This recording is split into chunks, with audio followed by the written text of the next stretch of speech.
In today's episode of Everyone's Got a Role to Play, we're going to talk about 3D printed whistles. This isn't actually a series yet, but maybe it will be. Now, just in case, this isn't advice. I'm simply reporting on what I saw on the ground. Not that any of what I'm about to say would constitute a problem, I just know how easily triggered certain people get. In other words, this is descriptive, not prescriptive. And if you don't know what that means, ask your lawyer. Now, when I traveled to Minneapolis, I already had this classic whistle on hand. But as many of you have probably already put together, below certain temperatures, metal on lips can be a bit of a liability. No problem. At some point, I also acquired this guy, another classic silhouette, but this time in plastic. Also probably moderately easy to acquire, but not everyone is going to remember to go out and find and buy a whistle. Also, as a contingency girly myself, I believe in backups on backups on backups. Now, for those of you who may not know why people may want to acquire a whistle at this point in time, sound, as it turns out, is a fantastic way of alerting people to something. And in many videos where individuals are documenting ice activities, you may have heard a certain symphony of shrill. These little guys. So what have a bunch of indoor busy little bees with a certain filament-based hobby been doing? Printing these guys. In Minneapolis, I saw these all over. And while I can't really test this to its fullest extent because I'm back in New York City, I do think that these are a little bit less effective than these guys.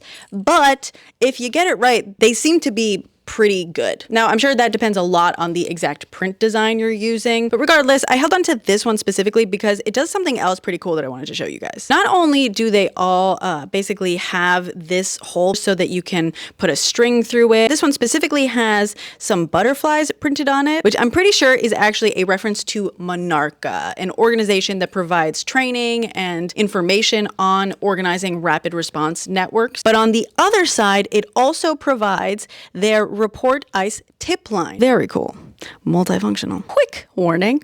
If you receive a whistle or document or anything really with a phone number on it for something like ice tips, be sure to plug it into your favorite search engine first before calling it or providing it with any information.